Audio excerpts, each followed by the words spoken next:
So we have ada dua bahagian yang kita akan belajar. Satu ialah tentang keanjalan permintaan, ciknya dia punya ni, pendapatan. Okey, keanjalan permintaan pendapatan tajuk yang keanjalan permintaan jenis yang ketiga tu. Okey. And after keanjalan permintaan pendapatan, kita ada satu lagi bahagian faktor-faktor yang mempengaruhi keanjalan permintaan. So that one we akan habiskan juga hari ini. So that next week we can start with keanjalan penawaran pula. Alright. Okay, so we start with keanjalan permintaan pendapatan. Okay, this pendapatan Okay, apa itu keanjalan permintaan pendapatan? Okay, kalau kita ingat balik, okay, keanjalan permintaan harga and keanjalan permintaan silang. Okay, so definisinya hampir sama. Mengukur darjah tindak balas, kuantiti diminta. Okay, yang berubahnya akibat apa? Alright. So kalau keanjalan permintaan pendapatan, kita ukur perubahan tindak balas kuantiti diminta over perubahan pendapatan. That means kita compare kuantiti yang diminta tu dengan perubahan pendapatan. Oh, sini silap juga. Apa dia? Apa kesilapan di sini? Cuba tengok rumus. Pendapatan. Yes, keanjalan permintaan pendapatan equals to peratus perubahan kuantiti diminta over peratus perubahan pendapatan. Alright. Sorry, slide ini ada kesilapan sebab cikgu ni pun baru first time buat all this slide. So bila dia buat tu mungkin ada kesilapan dan bila share tu dia belum perasan lagi kot So kita tak boleh marahkan cikgu tu, dah susah payah buat kan. Alright. Okay. Yang penting kita tahulah mana kesilapan dia. So kita betulkan. Okay, now we go to the so formula. Okay, formula sama juga macam kira keanjalan permintaan harga and silang. Cuma sekarang bezanya di sini perubahan pendapatan. Okay, so kita compare kuantiti yang diminta dengan kuantiti perubahan dalam pendapatan. Okay, untuk keanjalan pendapatan kita guna singkatan EY. Okay, Y for pendapatan equals to peratus perubahan kuantiti diminta over peratus perubahan pendapatan. Alright, so the formula same. Okay, yang cikgu yang bagi formula hari tu yang kuantiti baru tolak kuantiti asal over kuantiti asal darab the harga asal, harga baru tolak harga asal. Now you change to what? Harga tu tukar kepada pendapatan. Okay, so we will have kuantiti baru, kuantiti asal, pendapatan baru, pendapatan asal. Okay, boleh setakat ni? Boleh.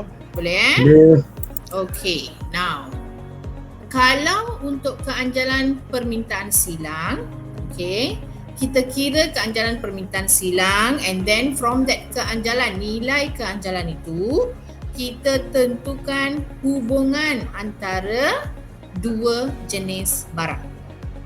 Sama ada dia barang pengganti, penggenap atau tidak berkaitan. So the fungsi ataupun kegunaan keanjalan permintaan silang ialah untuk mencari hubungan antara dua barang. Alright. Kalau keanjalan permintaan pendapatan yang kita belajar hari ini, okey, dia pun ada kegunaannya sendiri. Okey, apa kegunaannya? Daripada keanjalan permintaan pendapatan, okey, kita boleh menentukan jenis barang. Okey, menentukan jenis barang. Kalau keanjalan silang, menentukan hubungan antara barang. Sama ada pengganti, penggenap atau tidak berkaitan. Okey, kalau keanjalan permintaan pendapatan, kita boleh guna nilai itu untuk tentukan jenis barang. Dan jenis-jenis barang ni kita dah belajar dalam bab 1. Okey, kita ada banyak jenis barang. Alright? Tapi kita tak ambil semua jenis barang tu. Kita hanya bahagikan kepada 4 kategori utama. Okey, 4 kategori utama yang kita boleh bandingkan dengan pendapatan kita. Alright? Yang pertama, barang mewah. Ingat lagi apa tu barang mewah? Ingat lagi tak? Ingat. Okey, barang mewah biasanya digunakan oleh siapa? Golongan pendapatan yang tinggi. Golongan pendapatan tinggi dan biasanya dibeli untuk menunjukkan status seseorang. Okey, status seseorang. Okey, kalau barang mewah, contoh di sini ialah kereta mewah. Alright? Kalau barang mewah, keanjalan permintaan pendapatan yang dikira tu, nilai keanjalan pendapatan itu adalah melebihi 1. Okey, melebihi 1. Contohnya 1.2, 1.3 like that lah. Okey, dia lebih tinggi daripada 1. Bila dia lebih tinggi daripada 1, kita dah belajar jenis darjah keanjalan kan? Kalau nilai keanjalan lebih daripada 1, itu menunjukkan apa? Kalau segi darjah keanjalan, kalau nilai lebih daripada 1 menunjukkan apa? Anjal. Anjal. So, the perubahan harga and quantity macam mana?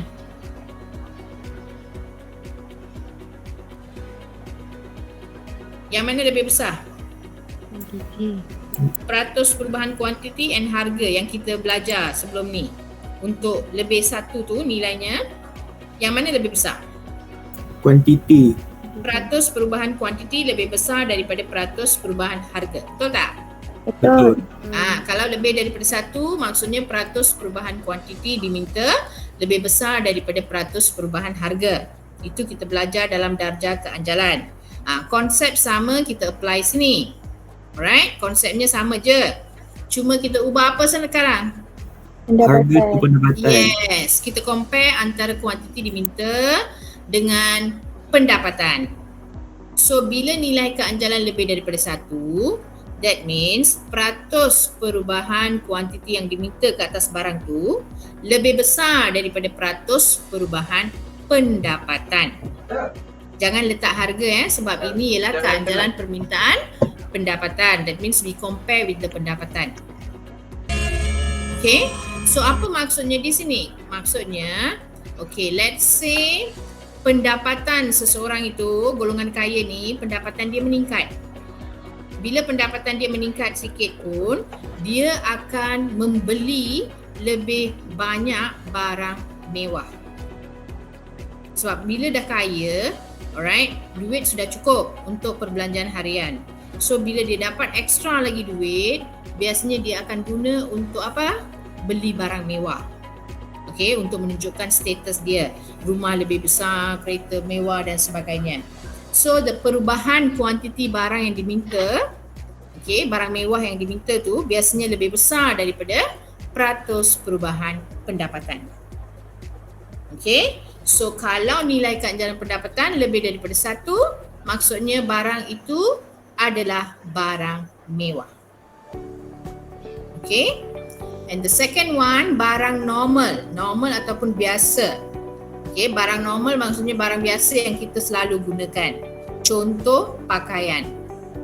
Okay, kalau barang normal, nilai keanjalannya mesti lebih daripada 1, lebih daripada 0 tapi kurang daripada 1.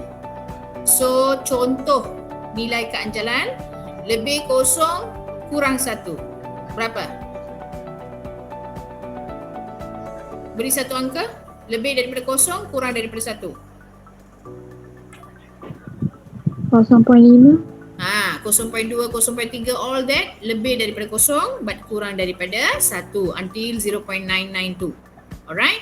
So kalau barang tu barang normal dan nilai keanjalan pendapatan yang kita kira tu, okay, nilainya akan menjadi lebih daripada 0 tapi kurang daripada 1. Okay, so and then if you see here, nilai keanjalan kurang daripada 1. Balik kepada konsep darjah keanjalan. Kalau dalam darjah keanjalan kurang daripada 1 menunjukkan bahawa apa? Tidak anjal. Tidak anjal. Okay, and then peratus perubahan kuantiti Lebih lebih kecil daripada harga, right? So sekarang tukar sini. Peratus perubahan kuantiti diminta kurang daripada peratus perubahan pendapatan.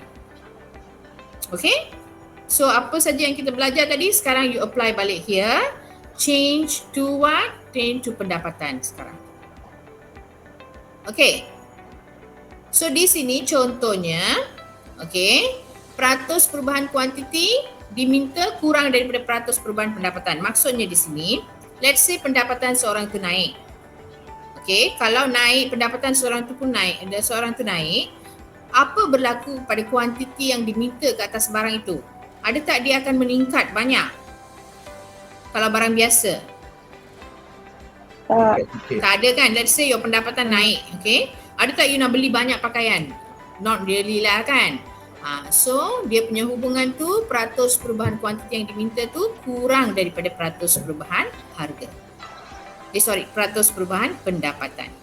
Okay, so walaupun pendapatan naik tapi kuantiti yang diminta naik sikit saja maksudnya. Okay, nombor 3, barang mesti. Apa itu barang mesti? Ingat barang lagi? Harian. Barang mesti maksudnya apa? Barang yang selalu digunakan.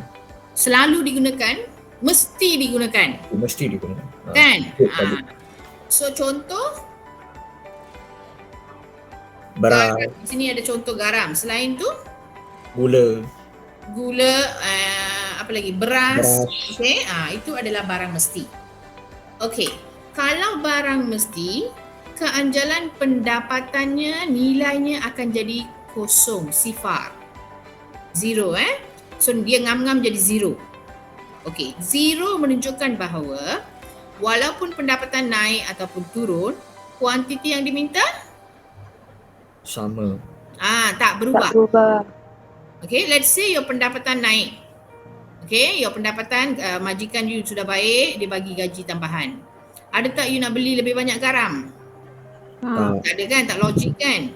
You still eat the same amount of garam kan? So the quantity yang diminta tu tak akan berubah walaupun pendapatan berubah. Okay, sama juga beras. Okay, kalau pendapatan you let's say naik, okay, dapat increment RM500. Ada tak you nak beli extra 10 kg beras? Tak. Ada. Right, so dia tak ada kaitan. Okay, so bila nilai keanjalan zero, maksudnya pendapatan berubah, kuantiti tidak berubah. So itu menunjukkan barang mesti. Alright, and the last one is barang bawahan. Okay, what is barang bawahan?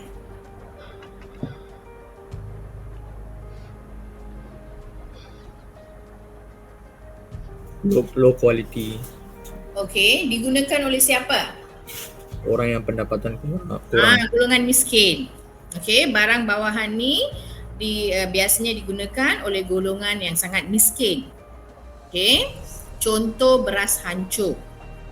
Okay, apa nama lain untuk barang bawahan?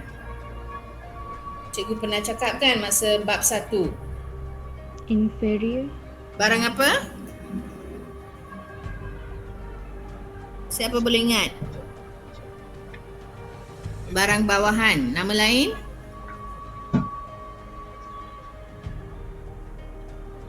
Tak tahu? Tak ingat? Barang giffen. Okay, barang giffen Giffen. Barang giffen. Okay, kalau you masuk universiti nanti buka buku economics yang dalam versi bahasa Inggeris, dia tak ada istilah bawahan, mewah, all that. Okay, so dia guna istilah barang giffen. Okay, untuk barang giffen pula ataupun barang bawahan, apa hubungan antara kuantiti diminta dengan pendapatan?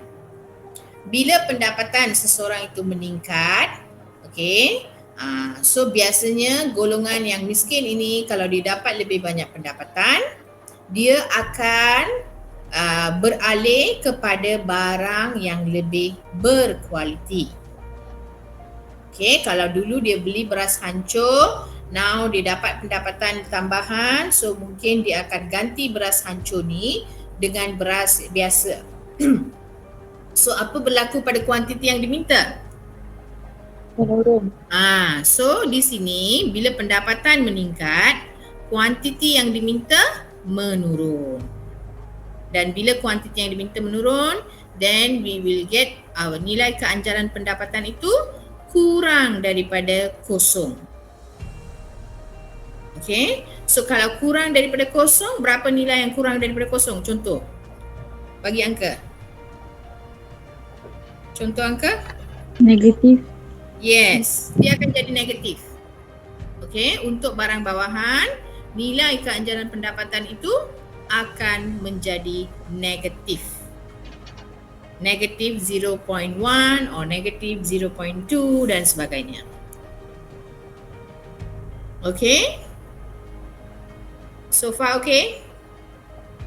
Okey. Boleh Okay. Semua dah masuk ke ataupun ada yang tak dapat message kelas dah start pukul 11? Kehadiran hari ni berapa orang? Ada tak yang letak tak hadir? So far tak ada nama yang tak hadir di sini dalam grup Telegram.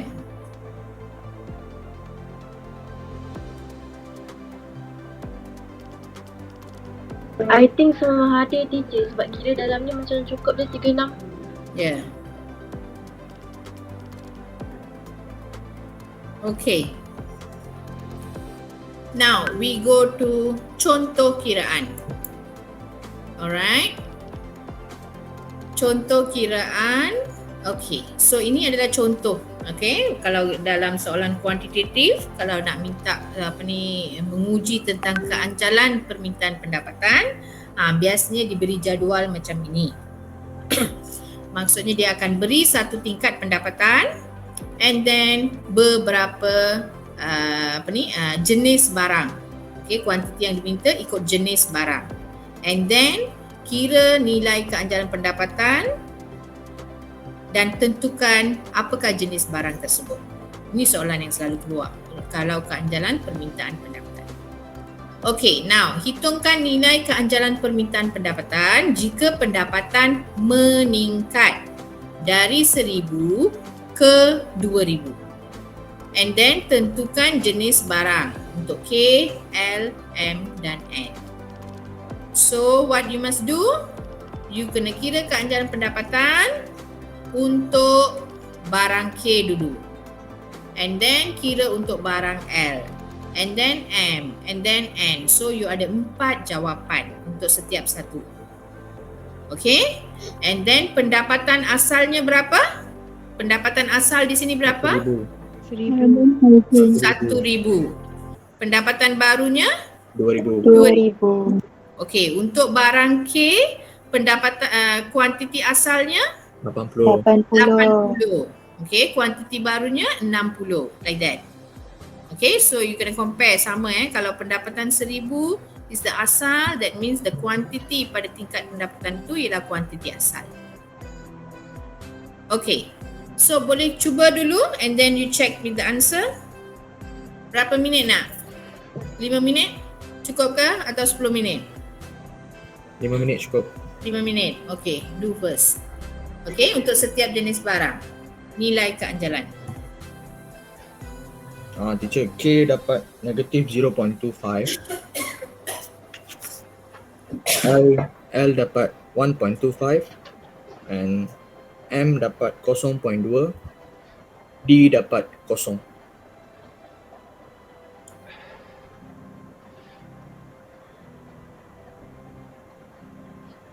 Yang kosongnya mana? N. Ya, N. If you see the angkanya, alright, the quantity, you see the quantity tak berubah kan? Untuk N, quantity dia tak berubah, that means of course lah dia jadi 0. Ya. Okay, kita bagi sedikit masa dah, takut ada yang tak sempat buat kan.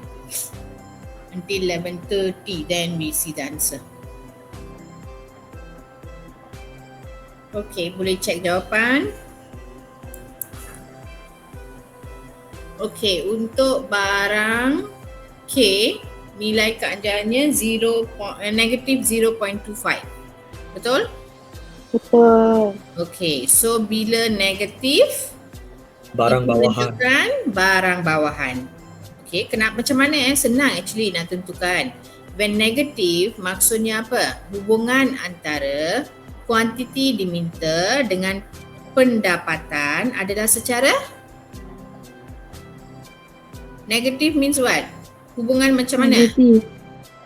Negatif kan hubungan songsang. Songsang. Songsang means bila pendapatan naik, kuantiti diminta Menurun. turun.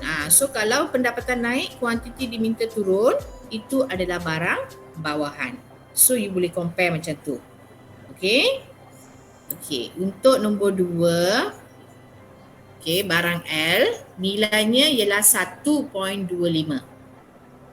So lebih daripada 1. So lebih daripada 1 maksudnya peratus perubahan kuantiti lebih besar daripada peratus perubahan pendapatan. Orang beli banyak. Walaupun pendapatan naik sikit, orang beli banyak. Okay. So barang mewah. Ini untuk golongan kaya lah. Okay. And then untuk barang L, okay, jawapannya ialah 0.2. Okay, so kalau 0.2 maksudnya peratus perubahan kuantiti kurang daripada peratus perubahan pendapatan. Pendapatan naik, kuantiti naik sikit saja. Okay, ataupun tak nampak sangatlah dia punya kenaikan tu. So kenapa dia adalah barang biasa. Okay, and then the last one L. Okay, kuantiti tak berubah. Bila kuantiti tak berubah, maksudnya nilai keanjalan menjadi kosong. Okay, bila pendapatan naik, kuantiti tak berubah. So itu adalah untuk barang mesti. Okay, so this is how you tentukan nilai keanjalan dan jenis barang. Okay, ini contoh soalan soalan objektif. Okay, 2013. Okay, boleh kira jawapan? Cuba. 0.4 C. 0.4 C. C. Kalau you dapat negative 0.4, that means you dah tukar. Mana kuantiti baru, kuantiti asal tu mungkin you dah tertukar sebab tu. Okay. So jawapan yang tepatnya ialah, yang betulnya ialah C, 0.4. Okay, so nilai keanjalan dia berapa? Kurang daripada 1, right? So barang apa ni? Barang? Mesti normal. Barang normal, barang biasa. Okay, barang biasa So pendapatan naik banyak tapi kuantiti naik sikit saja. Okay, so ini contoh soalan objektif untuk keanjalan pendapatan. Tadi ialah contoh soalan kuantitatif untuk keanjalan pendapatan. Okay, now ini contoh soalan esei untuk keanjalan pendapatan. Okay, so maksudnya dia boleh keluar mana-mana. Okay, objektif, kuantitatif ataupun esei. Okay, ini STPM 2019. Okay, soalannya ada 2 bahagian. A, apakah yang dimaksudkan dengan keanjalan permintaan pendapatan? 2 markah. Soalan B, dengan memberikan contoh barang. Okay, so maksudnya dia nak contoh barang. Terangkan kaitan antara nilai keanjalan permintaan pendapatan dengan jenis barang. That means you kena sebut the nilai keanjalan berapa, then itu adalah untuk jenis barang apa dan contoh barang untuk jenis tu. So 8 markah. Alright. So tadi kita ada 4 jenis barang kan? So maksudnya you akan ada 4 di sini lah. Setiap satu 2 markah. Okey, contoh jawapan definisi tadi. Apakah yang dimaksudkan dengan keanjalan permintaan pendapatan? Oh, dia ada tak ada jawapan untuk A ya. Okey, untuk A 2 markah, apa you kena tulis? Keanjalan permintaan pendapatan mengukur darjah tindak balas perubahan kuantiti diminta akibat perubahan pendapatan pengguna. Okey, itu 1 markah dalam bentuk ayat. Right? You tulis dalam bentuk ayat. Yang kedua, markah kedua, tulis dalam bentuk formula. Okay, maksudnya you tulis dalam bentuk ayat tadi, mengukur darjah tindak balas all that. And then bawah tu tulis juga formulanya lah. Formula keanjalan pendapatan. EY equals to peratus perubahan kuantiti diminta over peratus perubahan pendapatan. Tulis itu dah dapat 2 markah. Okay. And then untuk soalan B, dia nak nilai and then contoh juga. Contoh barang. Okay. So ada 4 jenis barang. Okay, yang pertama, okay, kalau nilai keanjalan pendapatan sama dengan sifar. Okay, 0, barang itu adalah barang mesti. So bila you bagi ni, you dapat 1 markah. Okay, bila nilai keanjalan kosong, barang adalah barang mesti, dapat 1 markah. Okey, contoh barang mesti ialah garam ataupun beras, dapat 1 markah. So 2 markah Okey, yang kedua, kalau nilai keanjalan pendapatan lebih ataupun lebih besar daripada kosong tapi kurang daripada 1. Okey, kurang daripada 1 itu menunjukkan barang normal. Okey. So nilai keanjalan lebih dari kosong, kurang daripada 1 menunjukkan barang normal, 1 markah. Contoh barang normal ialah pakaian, 1 markah. Okay. And then nilai keanjalan pendapatan lebih besar daripada 1 menunjukkan barang mewah. Okay, ini 1 markah. Contoh barang mewah ialah kereta. Okay, kereta mewah. Contoh Ferrari ke BMW ke, you tulislah. Okay, 1 markah. And then the last one, keanjalan permintaan pendapatan kecil daripada sifar. Okay, ataupun kurang daripada sifar, menunjukkan dia adalah barang bawahan. 1 markah. Okey, contoh barang bawahan ialah beras hancur. 1 markah. So ada 4 jenis barang, setiap satu 2 markah. So 4 times 2, 8 markah. Senang tak dapat markah? Senang. Senang je kan? Actually ekonomi SEM 1 ni agak senang. Okay, lebih senang untuk score juga, lebih senang untuk baca juga. Alright, kalau SEM 2 makro dia lebih complicated.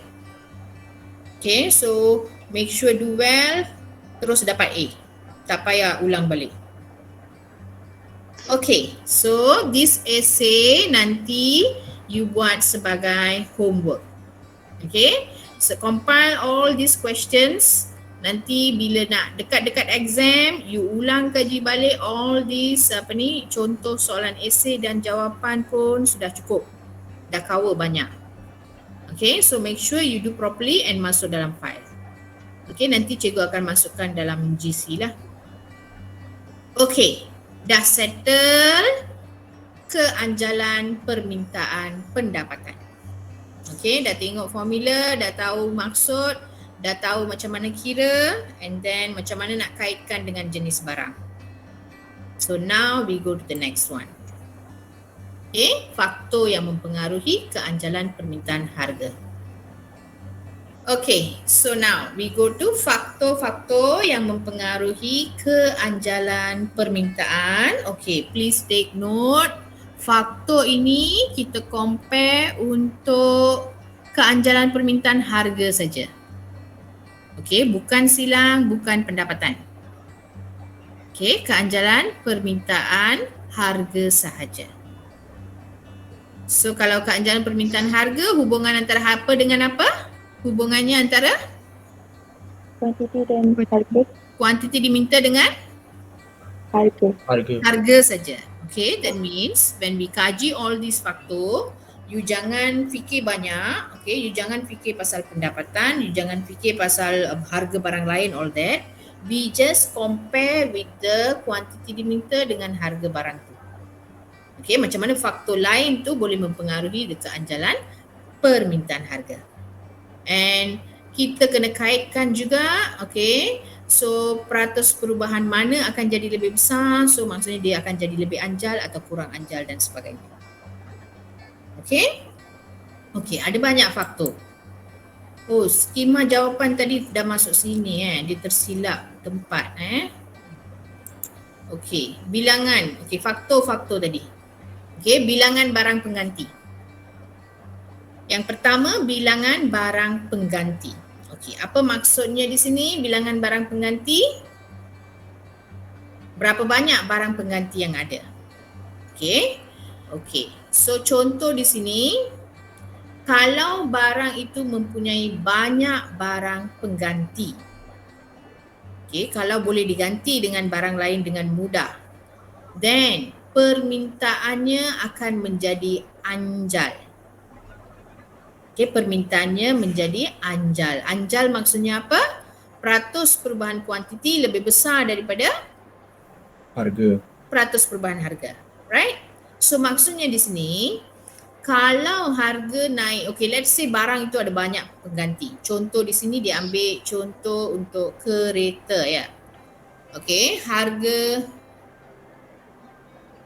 dia tak ada kena contoh. Okey, apabila harga barang naik, kuantiti diminta turun dengan banyak kerana terdapat banyak barang lain yang secara relatif lebih murah dan boleh gantikan barang tersebut. Maksudnya di sini, kalau sesuatu barang tu ada banyak barang pengganti, harga, let's say harga barang tu naik sikit saja. Sebagai pengguna, apa you buat? Ada tak you terus beli barang tersebut ataupun you cari barang penggantinya? Cari barang pengganti. Kita akan cari barang pengganti sebab kita ada banyak barang pengganti lain yang boleh gantikan barang itu kan.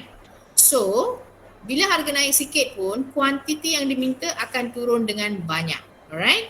So, peratus perubahan kuantiti lebih besar daripada peratus perubahan harga.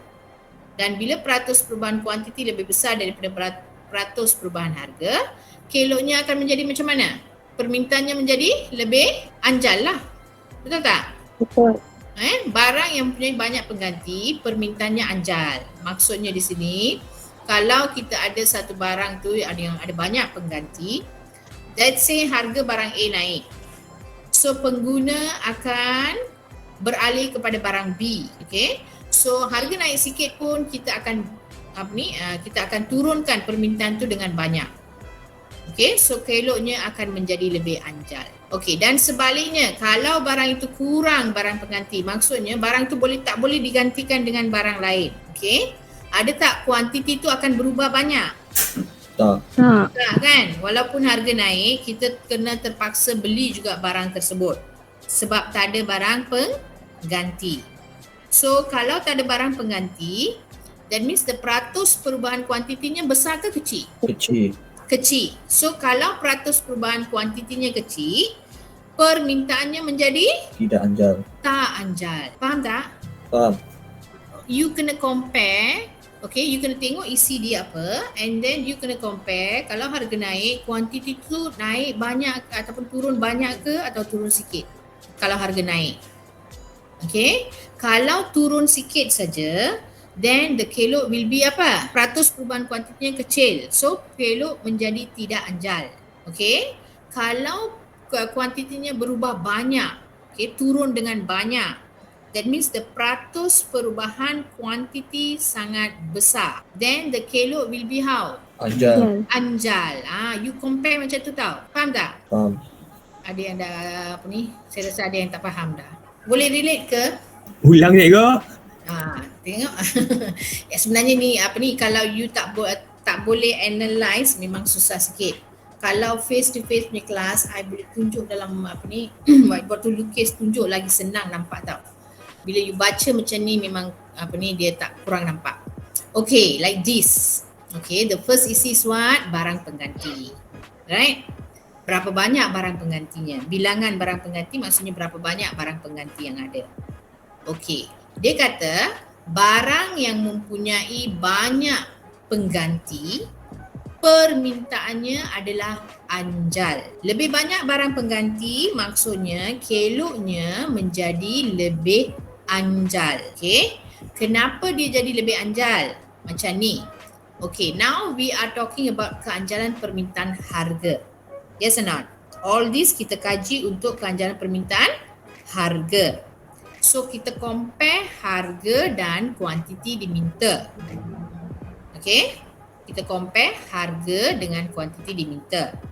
Okay, contoh yang diberi di sini, dia kata apabila harga barang naik, okay, bila harga barang naik, kuantiti yang diminta tu turun dengan banyak. Kenapa? Sebab barang itu mempunyai banyak barang pengganti. So bila harga barang A, let's say kita ada barang A. Barang A tu mempunyai banyak barang pengganti. B, C, D, E semua ada. Okay, semua sama fungsi. Kalau harga barang A naik, what you will do as a consumer? Okay, sebagai pengguna, apa orang akan buat? Tukar ke barang B. Beli barang murah Either you beli barang B ke barang C ke, like that. Right? Sebab harga barang A naik tapi harga barang B dan C tu tak berubah, sama saja. So you better beli barang B ke C ke, like that. Betul tak? Betul. Kalau satu orang saja tukar tu lain. Tapi sekarang kita bukan cakap pasal satu orang tau. That means the pasaran. Dalam pasaran tu pengguna tu ramai. So ramai tak mau beli lagi barang A sebab harga sudah naik. Dia ganti dengan barang B. Okay. Then bila dia ganti dengan barang B ke C ke whatever, apa berlaku kepada kuantiti yang diminta ke atas barang A? Berkurang. Kurang.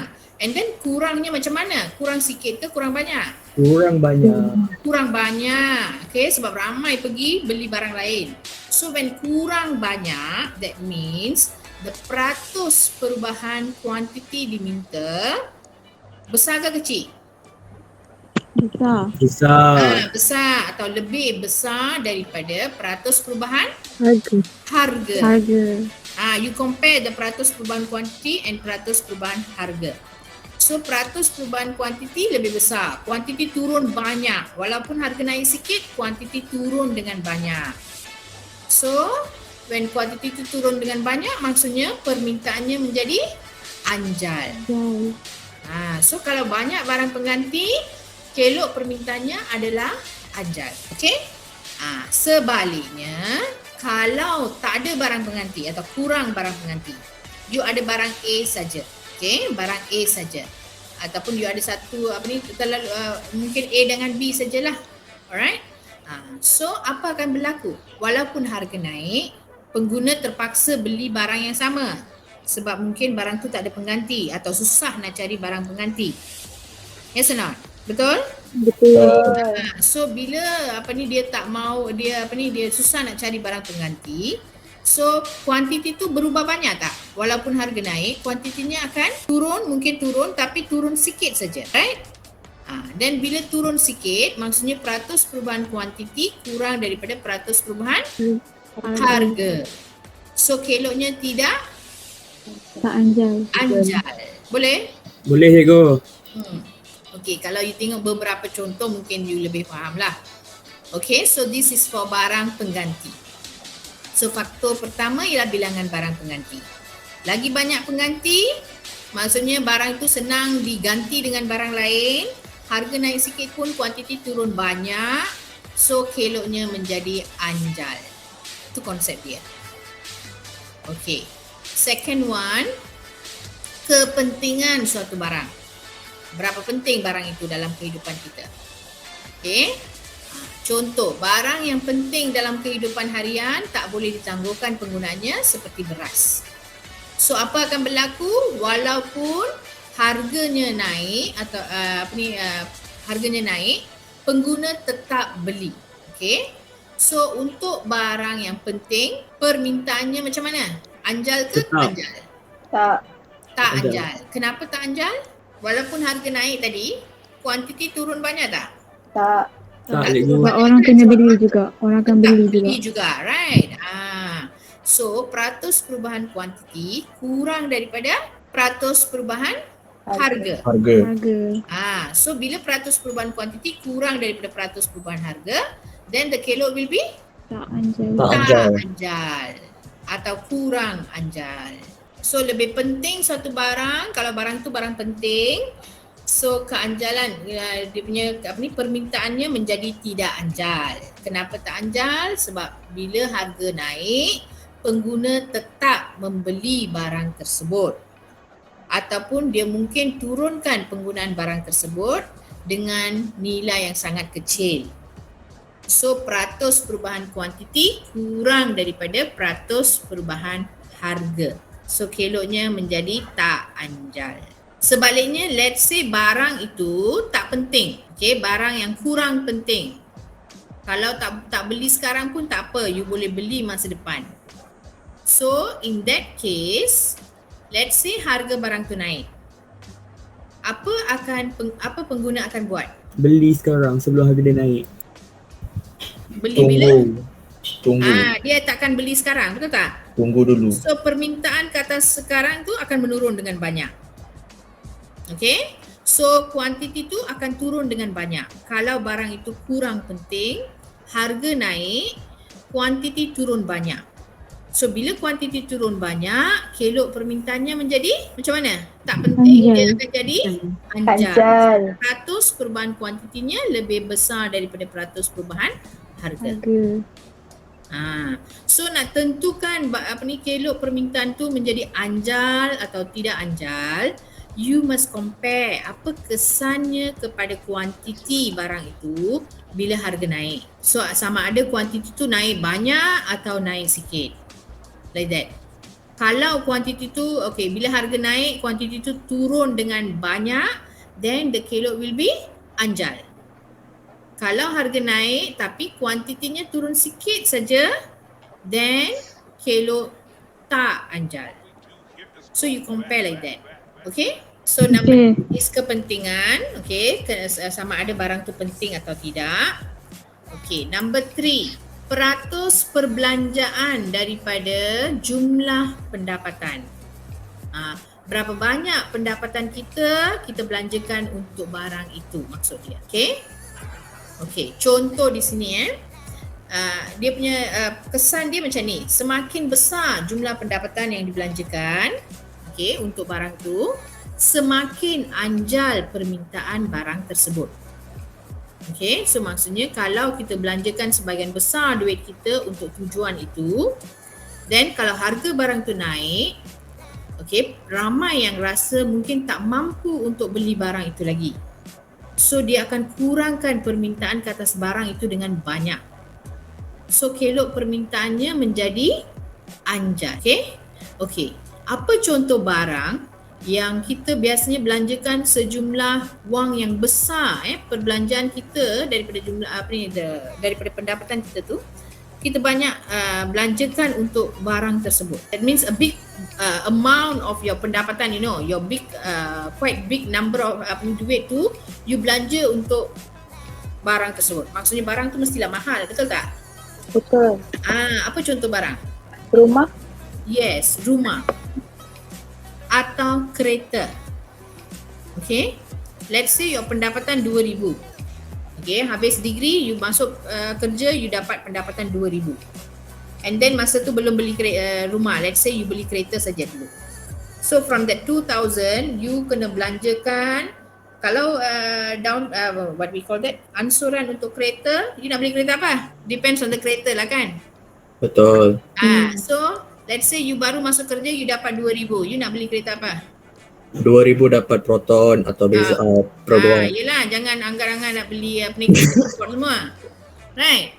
So when you beli kereta tu pun, your ansuran will be around how much? 650.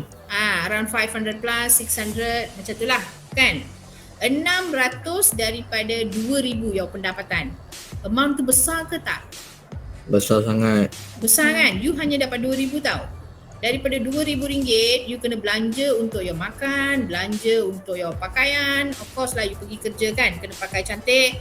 And then you kena belanja your kereta, lagi nak isi minyak, okay. Road tax, Road tax lagi, ambil tu lagi. insurance. Lagi nak ada girlfriend lagi, nak belanja dia makan lagi, betul? Darsan? Girlfriend tak payahlah Cia. Oh, tak payah okay. Girlfriend jaga sendirilah. Yelah, belanja untuk sendiri pun tak boleh, betul? Dapat RM2,000 tu tak sampai 2 minggu, Habis bankrupt dah. Lepas 2 minggu makan Maggi je setiap hari. Maggi pun kena bayar. Itu pun kena bayar juga. Okay, so let's say contoh tadi kereta. So untuk kereta biasanya kita belanja duit yang banyak. Okay, so now let's say harga kereta naik. So bila harga kereta naik, that means your ansuran yang you bayar setiap bulan pun kena bayar amount yang besar. So ramai yang mungkin rasa tak mampu untuk membeli barang tersebut. Betul tak? Betul. So what will happen to the permintaan kereta? Berkurang. Berkurang banyak ke sikit? Banyak. Banyak. Okay, berkurang banyak sebab belanja yang kita perlu buat tu banyak. So ramai yang tak mampu. So dia akan berkurang dengan banyak. So bila berkurang dengan banyak, that means the peratus perubahan kuantiti dia macam mana? Compared to the harga. Lagi banyak. Peratus perubahan kuantiti turun banyak berbanding dengan kenaikan harga yang sikit. Harga naik sikit pun orang kurangkan permintaan kereta. So keloknya menjadi macam mana? Anjal, yes. Okay. So kalau pendapatan yang kita belanjakan untuk suatu perbelanjaan yang kita buat untuk satu barang tu sangat besar, then keloknya menjadi lebih anjal. Sebaliknya kalau pendapatan yang kita belanjakan untuk barang itu adalah sikit saja, orang tak kisah sangat. Yes or not? Walaupun harga naik sikit, orang tetap beli ataupun dia mungkin kurangkan sikit saja. So keloknya menjadi tidak anjal. Faham konsepnya? Faham. Okay. Next, faktor jangka masa. Okay. Okey, jangka masa di sini kita bahagi kepada dua. Jangka masa pendek, jangka masa panjang.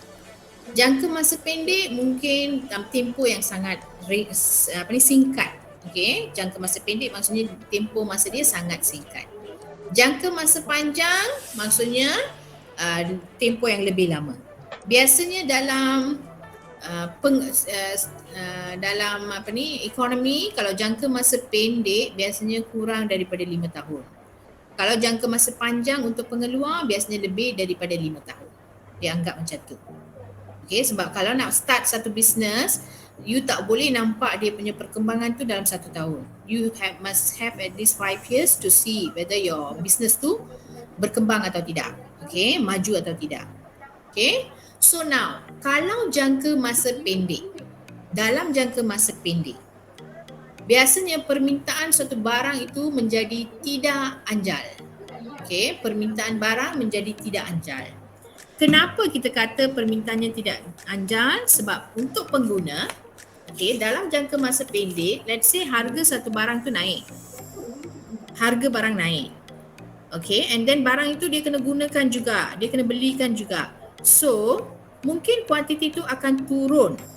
Tapi turun sikit saja.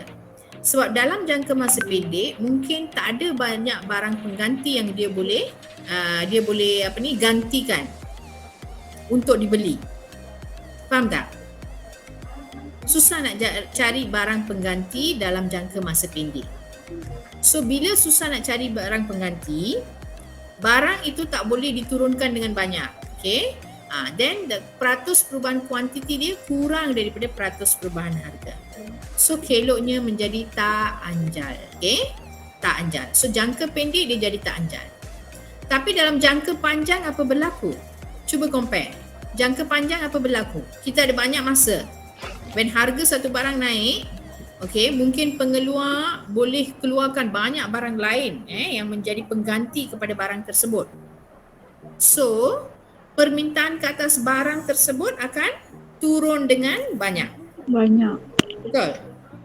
Sebab ada banyak pengganti tadi. So bila turun dengan banyak, peratus perubahan kuantitinya adalah lebih besar daripada peratus perubahan harga. So apa berlaku? Keloknya menjadi Anjal. anjal. Okay, so kalau you notify here, setiap faktor tu you kena kaitkan. Okay, kalau harga naik, kuantitinya naik, turun banyak ke turun sikit, and then peratus perubahan kuantiti macam mana compared to the harga. From there you boleh tentukan dia lebih anjal atau tak anjal. Okay, okay. Next. Cikgu. Yes. Ada contoh keadaan tak? Keadaan untuk Jangka masa panjang, jangka masa pendek. jangka masa panjang pendek. Okey, let's say we ambil contoh masa mula-mula smartphone dikeluarkan. Alright? So mungkin masa tu hanya ada satu choice saja, satu brand saja smartphone. Okey? So bila harga smartphone tu naik, pengguna tetap mungkin kurangkan permintaan, tapi kurangkan sikit saja. Sebab apa? Sebab dia tak ada tak boleh Barang berganti. dia tak boleh cari smartphone lain, right? So the quantity tu mungkin turun tapi kurang sikit saja.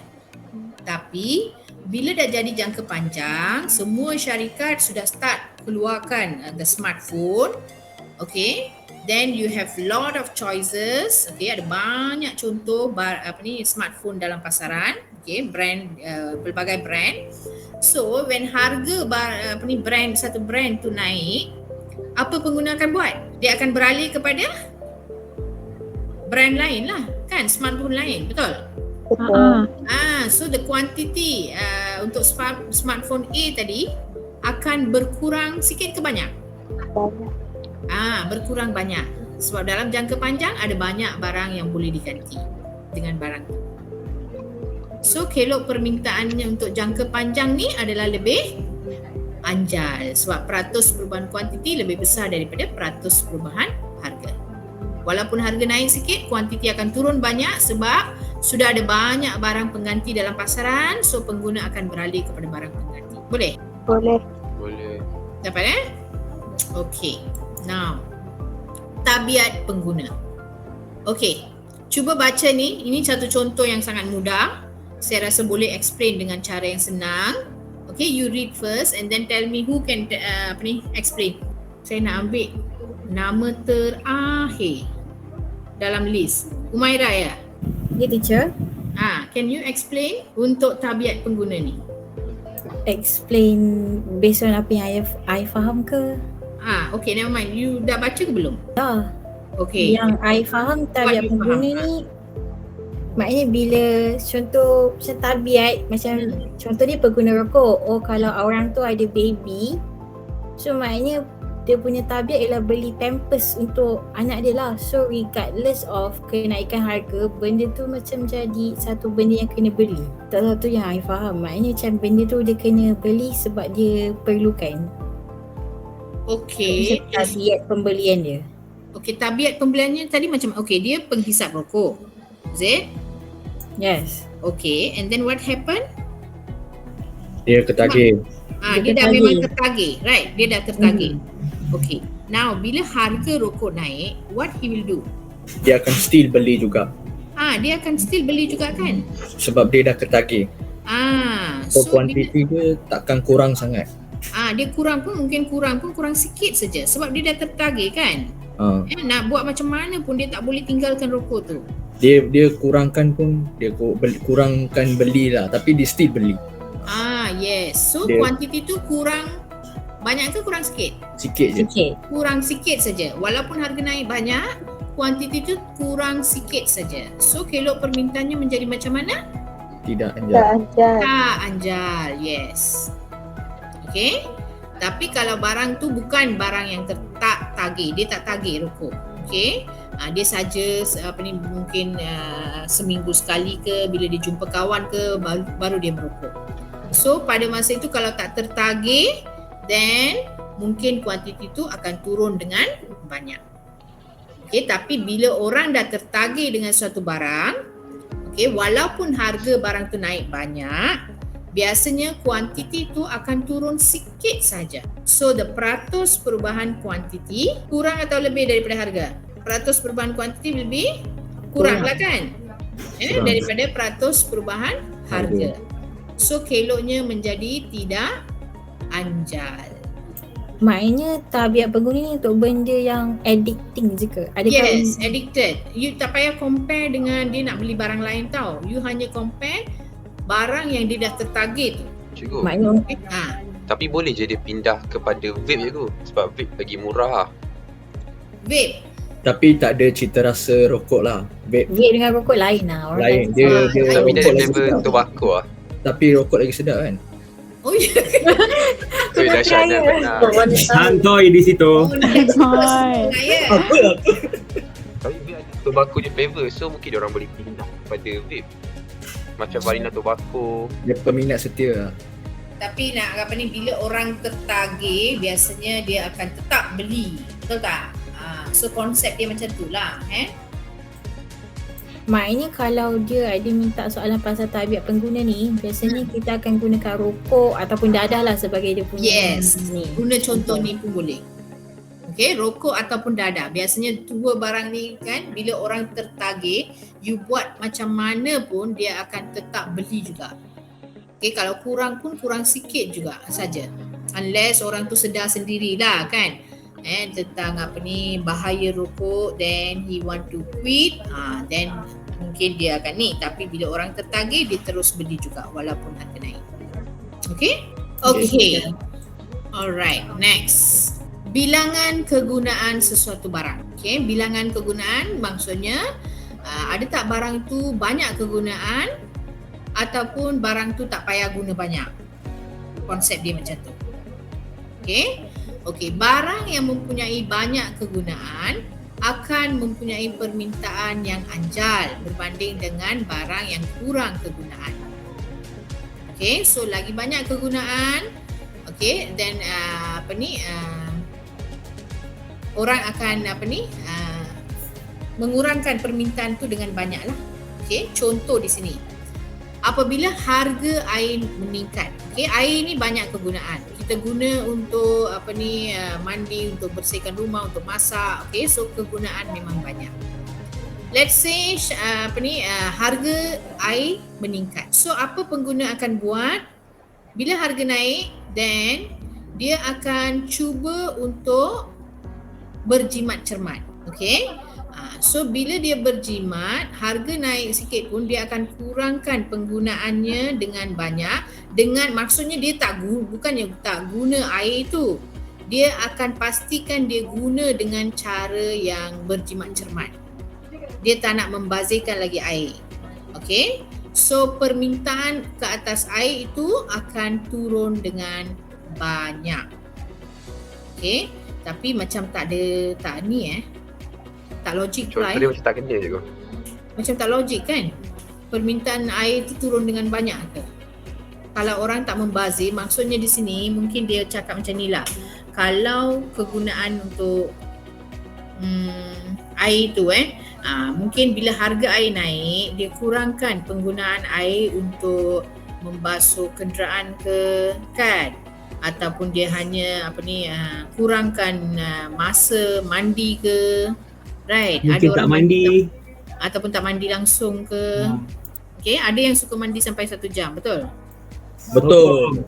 Dengan air, buka pipe terus berdiri sana, right? baru seronok cikgu. Seronok Sejuk lah teacher. Tengah Untuk musim panas menyejukkan cikgu. badan, kan? Untuk Nanti menyejukkan bila badan. air datang pun sejuk lah hati. So, itu mungkin konsep macam tu. Okay, sebab bila banyak kegunaan, that means you terpaksa bila harga air tu naik, that means you kena bayar banyak. Kalau you terus gunakan banyak kan. And then orang mungkin tak mampu.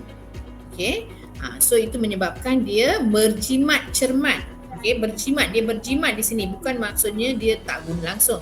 Dia akan jimat yang mana tak patut dia kena potong. Macam tu. Alright. Contoh kalau mandi 1 jam tu dia kurangkan. Okay, masa dia. So permintaannya akan menurun dengan banyak. So permintaannya menjadi anjal. Okay? Cikgu, Boleh? kalau Hmm. mandi tu dia pakai spray badan cikgu. Dia gantikan mandi macam air terjun, dia spray badan je. Spray badan, Lepas tu spray lap-lap. badan tu mahal tak? Maksud saya dia ambil botol and then dia spray badan kita lap. Okay. Itu dah Jimat lah tu maknanya. terlalu berjimat pula. Kan? Sampai spray sahaja. Okay, so ini antara faktor, ada 6 faktor di sini.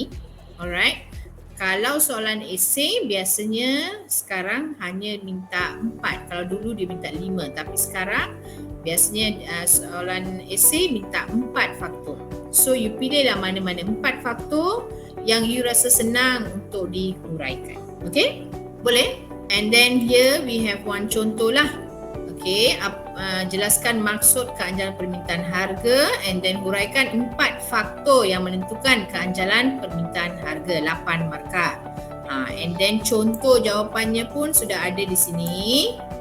Okay, so your homework for today ialah salin balik contoh soalan esei untuk keanjalan pendapatan tadi, keanjalan permintaan pendapatan.